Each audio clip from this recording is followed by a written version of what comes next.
Yo, what's going on guys? Welcome back to another video. So it's officially been about a week out post-competition, and it's given me some time to kind of reevaluate and just really process the entire journey. Because you know what they say, with every new adventure comes some big learnings, and I want to share them with you. But first things first, we're gonna head down to Houston, meet up with the boys, grab some drinks, have some fun, shoot some extra content, and ya boy needs some coffee, because I'm dying this morning. Let's go. We got the goods. So somebody's exhaust fell off the car, and guess who was behind it? What the fuck? That's what it's supposed to look like, but now it looks like this. So ended up getting to the dealership. Turns out I'm gonna probably have to leave the car here over the weekend. Probably see if we can find a car rental and then make our way down, but otherwise I'm gonna make a phone call, see what happens.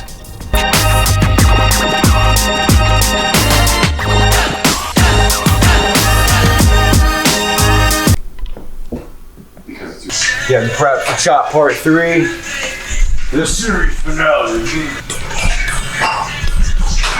Nick! Richard has arrived. Richard. There he is. Richard's been here, Britt. Richard.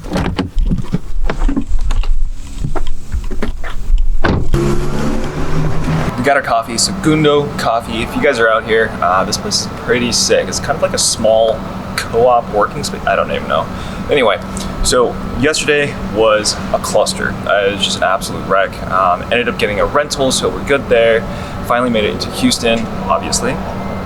But you know, one of the biggest things that I picked up throughout this entire journey is really being able to slow things down no matter how much you've got on your plate. But one of the biggest things, especially going into the meet, was just how fast everything was just happening.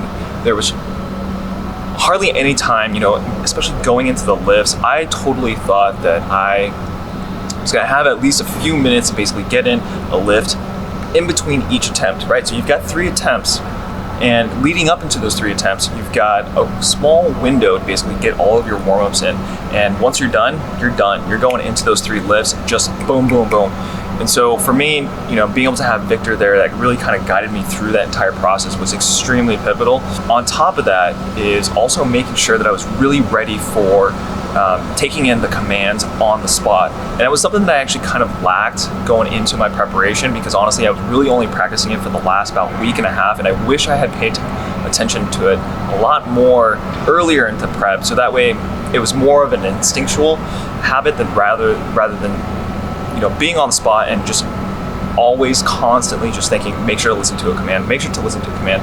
Because if you guys watched the last video, the second lift, I got way too excited and I was way too stimulated from taking way too much pre-workout. I took like 4.5 scoops of Transparent Labs stim-free pre-workout, and I was just hopped out of my mind. So that second lift, I was just way too excited. The sounds and the noises, the cheering of the people really got to me.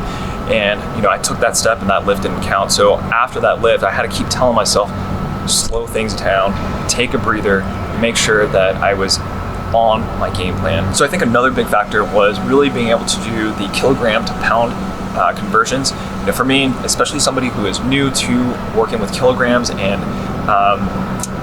you know, it took a little bit of time, right? Just think about, you're in a completely brand new place, especially where you're in competition mode and emotions are up 100-fold. You know, that's already another factor that's playing into just the pacing of how you're operating, your mental state. And then you go into an area where your warm-ups, getting ready for your heaviest lifts that you're gonna be executing, there's only 4 racks, right? Then you can do your bench, your squat, and your deadlift. And then you've also got how many other lifters? There's probably, I don't know, my best guess is maybe 40 to 50, maybe not more, lifters in that area at any given time. So you're going through those warm-ups in rapid succession. So that was a big component. And then also too, again, really just the stimulus, the amount of stimuli going into that gym. There was so much energy. I mean, the music, the people cheering you, the, you know, your own self-awareness, and then also being hopped up on pre-workout is immense. It is crazy. So yeah, those were also huge factors. Whoa, time to get some food. I think they messed up the Honda logo. Take a look at this bad boy. Got everything bagel with some turkey bacon, some cheddar, egg whites, Oh.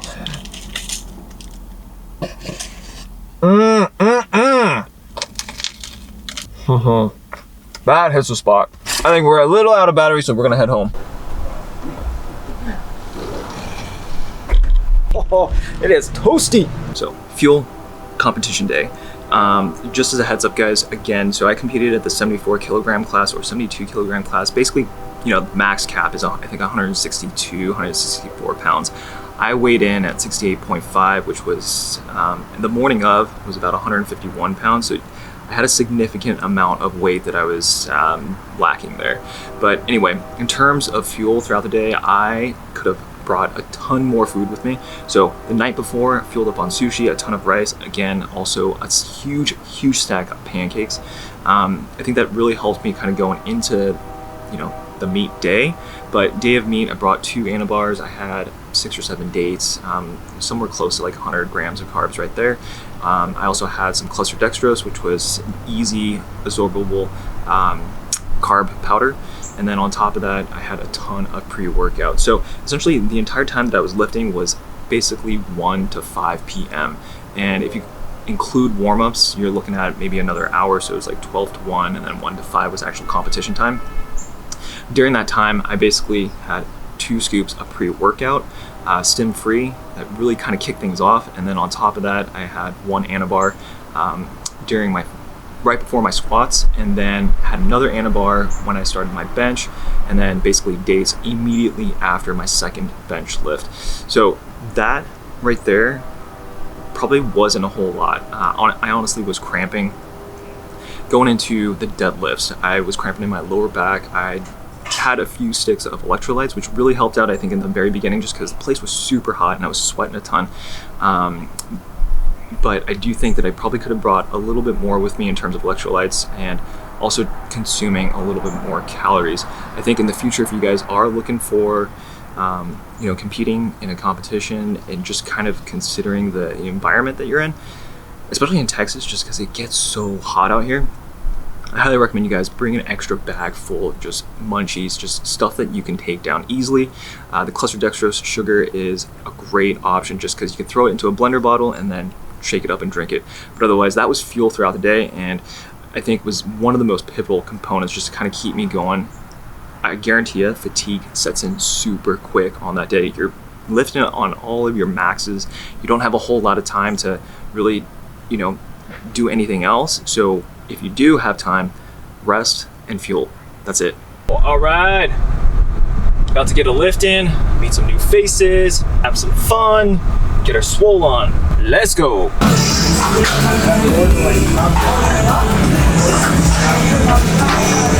go, Chad.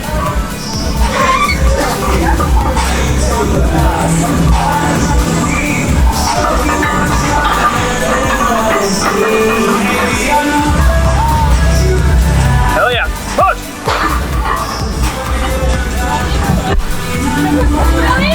There you go. There you go.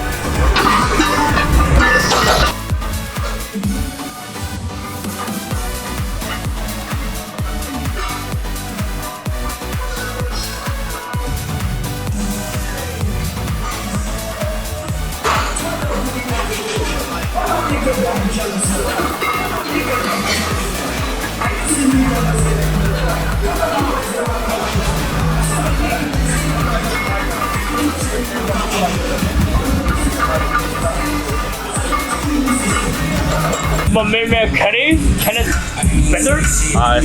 Yo, guys, check out his channel, subscribe. So subscribe to him if you're not subscribed. Help this guy grow, come on. All right, we gotta get rolling. My car's gonna be in the shop for good Lord knows when. So another thing that I actually picked up throughout this entire time is really trusting the process. Now, this entire journey has been absolutely new, and you know, everything that I've learned has either been through research or just through folks that I've talked with and friends that I've made within the powerlifting community. You know, they've had backgrounds in, so I've just kind of been picking up tips wherever I can. The thing is, like, once you start dabbling into a new program or training protocol that you've never done before, you just have generally so many questions, and just your curiosity peaks, right? And whether or not you're going to be able to perform and execute on the numbers that you really want to go after, and just making sure that you're setting yourself up for success. So for me, I was very, very, I had some caution or some doubt going into using the Juggernaut AI app. Fortunately, it has proved to be very, very strong, at least in my opinion, for I think beginners or folks who are just getting into the powerlifting world. So for all of you who are interested in looking into a new app, definitely recommend it for you. But outside of that, really, the biggest thing that going into the competition was, 2 weeks out, you're generally hitting some of your heavier or heaviest numbers that you've hit throughout your, I guess, your powerlifting journey or your weightlifting journey, right? You're really trying to hit your RPE 10s or just maxing out on the weights. And for me, I was prescribed certain numbers throughout the second week, and I didn't hit any of them. I was extremely really just kind of shaken by that, because I felt pretty strong going into it, but at the same time, I definitely felt like my body was kind of broken down just from all the weeks and the months of training leading into it. So at the end of that, second to last week, I was pretty down on myself, and it was really hard to see that I wasn't hitting the numbers going into it, because for me, that was just kind of forecasting what my total meet was going to look like. And, turns out the last week going into the competition was basically set up for all the recovery that you can even imagine. And for me, I had a really hard time with it, because whenever I think of a recovery week, I think of a deload week. And most deload weeks, I really don't take to heart. And if you guys have watched a couple of my videos in the past, you guys know that usually during those deloads, I really lower the volume, but at the same time, I usually hit heavy numbers. This time around, I actually really, really scaled the numbers and then also the volume, and really just tried to emphasize getting more sleep and just recovering the best that I could. So in terms of my nutrition, in terms of just sleep in general, my sleep has been absolutely dog shit throughout the last, year and a half or so, 4, maybe 5 hours on a good day. And so for me, being able to just kind of hunker down made the most sense, and obviously just really wanted to make sure I could hone in every single variable that I could, at least that was within my control, in order to basically execute on that Saturday. So again, really trusting in the process. And it turns out, obviously, when it came to Saturday, we hit some good numbers. So I was super stoked about that. Now, thing too is that if you look or use the Juggernaut AI app, the app actually had me training the Friday, the day before the event. And I was like, why the hell am I training on this day? There's just absolutely no reason. And thank goodness on that day, the gym that I was gonna go hit up was actually closed. So I just turned around and just went home, literally just sat on the couch, caught up on some reading, got some good food in, and got some good sleep in. And that, all of those different things that told myself to kind of back off and really just sit down and chill out for a few minutes, ended up really helping out. So at the end of the day, trust the process. As difficult as that may be for some of us who are just super antsy and just anxious about new events that are coming up. All right, guys, so I'm on a work trip right now. We're gonna wrap up this video, but I just wanted to say, in terms of overall training, it's been about a week and a half post-competition, and honestly, I haven't been wanting to work out at all, and really just kind of taking things a little bit slow, right? Just trying to get my body to stay active, but I'm not really pressing any heavy weights. I think come September, I'll start to kick up another block of training just going into the January meet for 2022. But for those of you that are new to powerlifting, I would highly recommend checking out the Juggernaut AI powerlifting app. I think it's a great entry point into powerlifting, and also kind of getting your feet wet and understanding how these programmings work and operate. And then, for me, going into the second competition, I'm definitely going to try and work with a coach. I think there's a lot to be said working with a coach that can really observe your movement patterns, commands, and really understand how your working rhythm, works with trying to progress in your overall lifts. So I'm going to definitely check out a coach going into this one. And for me, there are a lot of areas that I really want to improve on, and especially just kind of testing out new forms of lifting styles, right? Going into from conventional to sumo, maybe possibly changing from high bar to low bar squats. So I think there's going to be a lot to play around with, and I think having that coach to provide additional feedback that, especially from somebody who has in-depth experience on this, I think will be extremely valuable. So we're going to try that out. But outside of that, really just the next couple of weeks, I'm trying to keep things low key, keep my nutrition on point, but also just keeping my body just moving along. So that way come September, once we start lifting and getting back into the groove of things will start to be just that much more exciting. So anyway, I hope you guys enjoyed this video.